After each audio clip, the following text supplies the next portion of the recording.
j'ai un peu difficile avec le titre que j'ai donné à la méditation de ce matin. J'avais dit « Qui veille sur la ville ?» Et le texte tel qu'il nous est présenté ce matin nous parle d'une sentinelle, d'un guetteur. Et je me suis dit, mais je suis un peu rassuré parce que je me suis dit, parler aujourd'hui à nos jeunes de sentinelle. Qu'est-ce que ça veut dire pour eux? Eux qui sont à l'ère des caméras, pour protéger les villes, pour détecter tout mouvement qui passe devant la maison, etc. Mais nous allons garder l'esprit du message dans le contexte qui est donné. Qui veille sur la ville? Imaginez une ville la nuit. Les habitants dorment. Les maisons sont silencieuses. Et les rues sont vides. Et quelque part, tout en haut de la ville, dans les remparts, il y a un homme seul. Il ne dort pas. Pendant que tous les autres dorment, lui ne dort pas. Il scrute l'horizon. Il surveille. Il guette. Son nom n'est pas important. Il n'est pas important parce qu'il n'est pas là pour être vu. Il est là pour voir. C'est le guetteur. C'est la sentinelle. Et ce soir-là précisément, il voit quelque chose, une poussière au loin, des reflets de métal, une armée qui s'approche. Dans quelques heures, elle sera aux portes de la ville, cette armée. La question est simple. Va-t-il sonner la trompette? Parce que s'il sonne, la ville se prépare et des vies seront sauvées. S'il se tait par peur, ou tout simplement par paresse ou par calcul, des gens mourront dans leur sommeil et leur sang sera sur ses mains. C'est l'image qu'Ézéchiel reçoit du Seigneur. Et c'est avec cette image que Dieu interpelle son prophète. À travers lui, c'est à nous aussi qu'il s'adresse, à travers le prophète. Qui est Ézéchiel? Ézéchiel, et pourquoi donc ce texte aujourd'hui? Pourquoi je l'ai choisi pour vous aujourd'hui, alors que initialement j'avais prévu un autre texte? Pour comprendre ce que Dieu dit, il faut d'abord comprendre à qui il le dit et dans quel contexte il le dit. Ézéchiel, nous dit-on, était préparé à être prêtre. Et en Israël, on devenait prêtre à 30 ans. Et juste au moment où il venait d'avoir ses 30 ans, il était déporté. Il a donc commencé à vivre loin du temple. Il ne pouvait donc pas exercer son ministère de prêtre. C'est là qu'il reçoit une autre vocation. Il reçoit la vocation de Dieu, de la part de Dieu, d'être prophète. C'est un peu quelqu'un qui change d'orientation, mais c'est le Seigneur lui-même qui est à la manœuvre. Donc il a été déporté à Babylone. C'est là qu'il a passé le reste de sa vie. Babylone, c'est l'Irak d'aujourd'hui. Donc, loin de chez lui, loin de son temple, loin de tout ce qu'il connaissait. Et autour de lui, il y a ce peuple qui a été déporté aussi. Mais c'est un peuple brisé, un peuple désespéré, c'est un peuple découragé, un peuple désemparé qui est là autour de Ézéchiel. Et ce peuple dit, et c'est écrit au verset 10 de ce même chapitre, le 33, « Nos transgressions sont sur nous, nous dépérissons, comment pourrions-nous vivre ?» Vous entendez ce que dit le peuple? c'est une sorte de fatalisme. C'est la voix, en tout cas, de quelqu'un qui a renoncé, qui a dit « c'est terminé, c'est foutu, il n'y a plus rien à faire pour nous, nous sommes perdus ». Est-ce que cette voix vous est familière? Cette voix de désespoir, cette voix des êtres désemparés, cette voix des gens découragés, est-ce qu'elle vous est familière? Peut-être que oui. N'avez-vous pas entendu ce genre de paroles? L'Église en Europe est morte. Les jeunes ne reviennent plus. Notre quartier est difficile. Les gens ne veulent plus entendre parler de Dieu. C'est exactement ce que disaient les déportés de Babylone. Et c'est précisément à ce moment-là que Dieu parle à Ézéchiel. Au moment où le peuple est découragé, au moment où il désespère. Ce n'est pas après la victoire que Dieu parle. C'est au moment où il vit ce découragement. Donc il ne parle pas quand tout va bien, mais dans la crise, dans l'exil, dans le découragement. Et ce qu'il dit va changer sa vie, la vie du prophète d'abord, et peut changer la nôtre aussi. Dieu le désigne comme guetteur, comme sentinelle. C'est une image, c'est une vocation aussi. La parole de l'Éternel me fut adressée en ces mots, dit Ézéchiel, fils de l'homme, parle aux fils de ton peuple et dis-leur, lorsque je ferai venir l'épée sur un pays et que le peuple du pays prendra un homme d'entre eux et l'établira comme guetteur, oui, le guetteur dans le monde ancien, c'est une fonction militaire très précise. C'est l'homme posté sur les remparts, à hauteur, dont la mission est de voir ce que les autres ne voient pas, ou qui ne voient pas encore, et de les avertir avant que le danger soit là.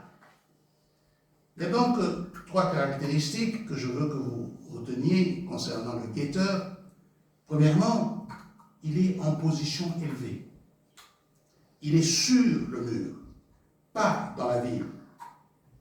Pas parce qu'il est supérieur aux autres, mais parce qu'il est placé différemment.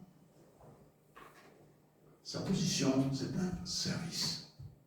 C'est un service qu'il va rendre, pas un privilège. Il est là pour les autres, pas pour lui-même. Deuxièmement, il veille quand les autres dorment.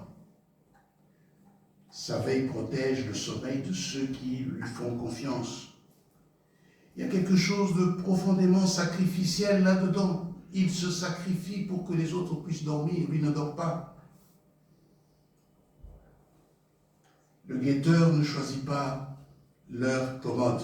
Il est là quand c'est nécessaire, même si c'est la nuit, même si c'est l'hiver, même si personne ne le voit, il doit être là. C'est redoutable. Mais avant de dire que c'est redoutable, disons troisièmement, parce que je parlais de trois caractéristiques, troisièmement, et c'est le point central, sa parole est obligatoire. Il doit parler. Regardez le verset 6. Mais si le guetteur voit venir l'épée et ne sonne pas de la trompette, et que le peuple ne soit pas averti, le sang de celui-ci, je le demanderai de la main du guetteur. Donc là, le silence va devenir redoutable. Ce n'est pas le moment de se taire. Ce n'est pas le moment de ne rien faire. C'est le moment d'agir. Parce que c'est une faute s'il se tait, s'il ne fait rien. C'est une complicité. Vous savez ce que ça veut dire pour nous? Cela veut dire que le silence pastoral a un coût. Qu'est-ce que cela veut dire?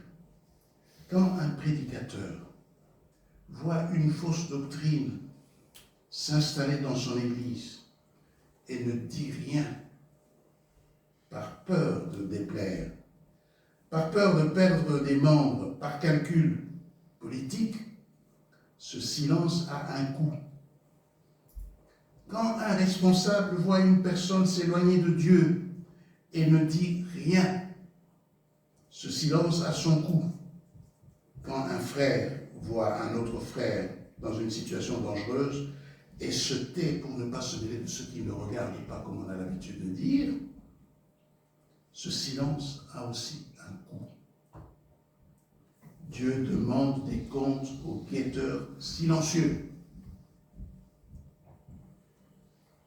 Ce que Ézéchiel a vu, c'est très intéressant pour nous. Ézéchiel voit la gloire qui quitte le temple dans une vision.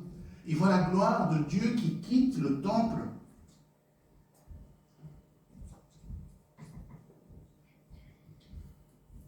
Il y a quelque chose qui se passe avant le chapitre 33.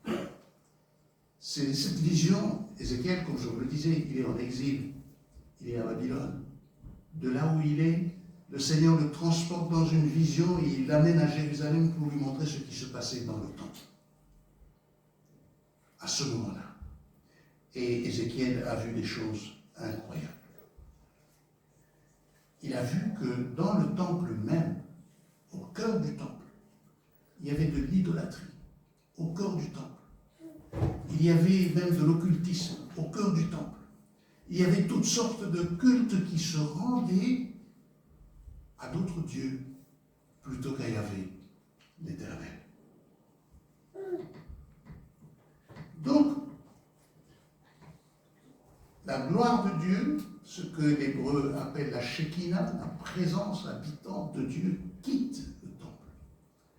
Mais dans la vision d'Ézéchiel, ce qui est remarquable, c'est que la gloire de Dieu ne quitte pas le temple en une fois. C'est comme par étapes. C'est comme si Dieu était en train d'hésiter avant de quitter le temple. Comme s'il voulait donner encore de la chance à son peuple pour qu'il revienne vers lui, pour qu'il prenne conscience qu'il a établi l'idolâtrie au cœur même du temple. C'est à peine croyable. Mais l'homme est capable de choses comme celle-là. Il quitte d'abord le temple et puis il se met, quitte le Saint des Saints et puis il se place dans cette vision qu'a Ézéchiel, il se place vers le parvis. Et puis c'est progressivement qu'il quitte le parvis et puis il va en dehors de la ville. Et puis il va vers le mont des Oliviers. Et tout cela progressivement. À un moment donné, il part définitivement. Dieu a quitté son temple. Le temple était là, pourtant. Mais il était vide. Ça ne veut pas dire que les sacrifices ne s'y faisaient pas. Ça ne veut pas dire que les gens ne lisaient plus la Torah. Il y avait toujours une activité, mais Dieu n'était plus là. Il n'était plus là.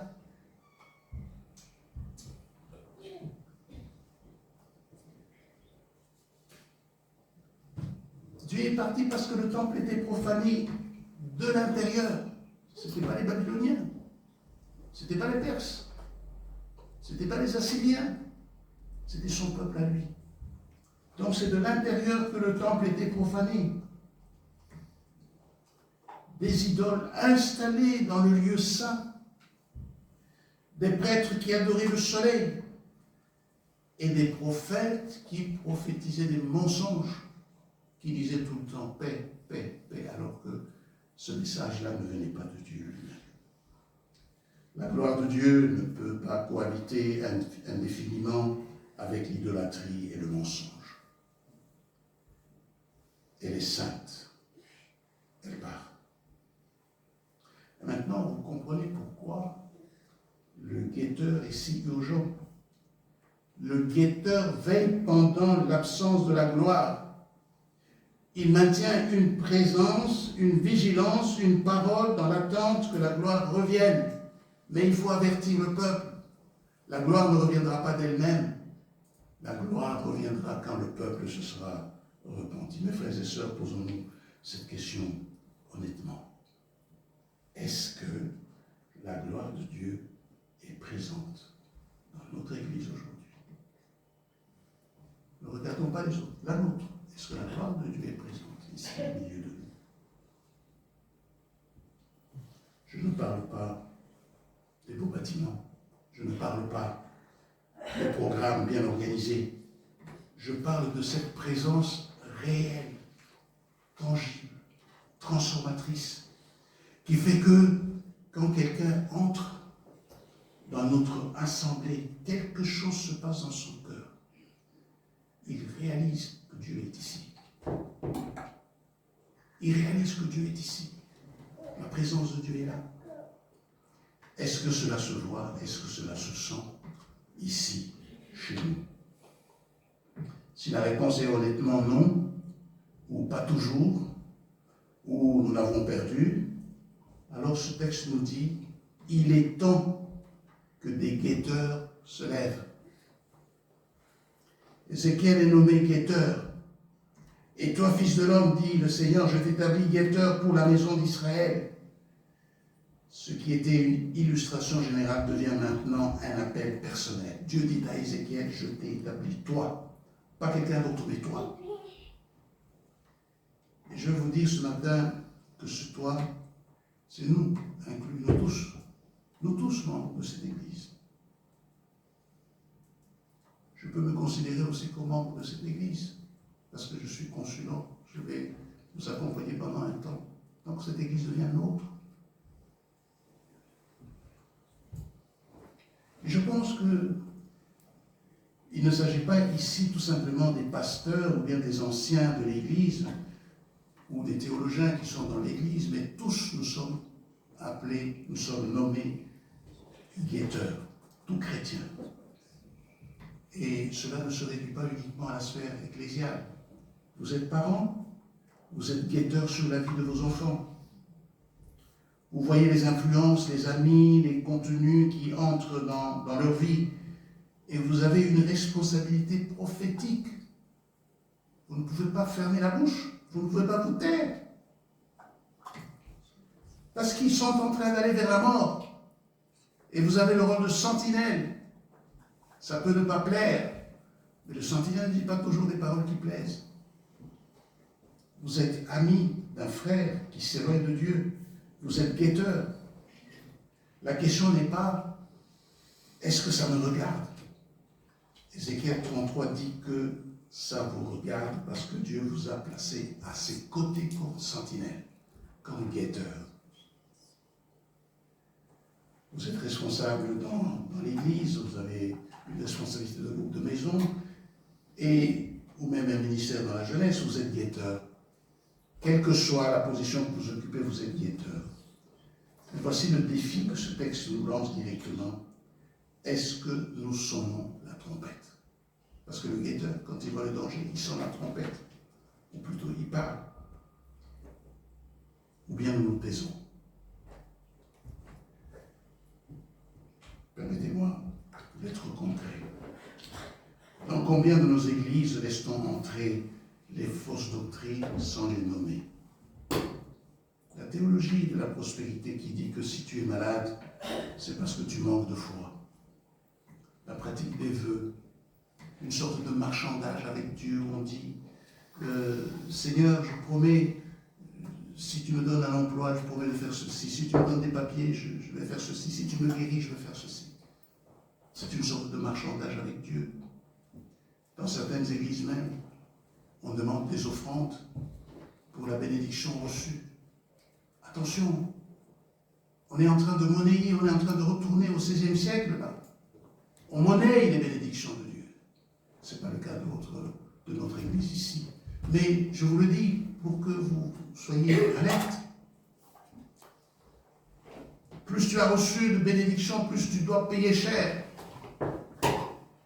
Quelle aberration. C'est le moment de sonner la trompette, dit Dieu. Pas avec arrogance, pas avec mépris, mais avec amour, mais avec urgence.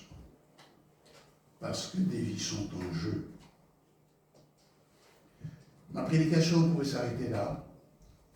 Et puis ça pouvait nous laisser un peu dans cette attitude de culpabilité, et puis de dire qu'est-ce que nous sommes. Le livre d'Ézéchiel ne se termine pas comme ça. Le livre d'Ézéchiel se termine de la bonne manière parce qu'il y a une bonne nouvelle. Le dernier mot, c'est le chapitre 43. Ézéchiel reçoit une nouvelle vision. Et dans cette vision, il voit quelque chose d'extraordinaire.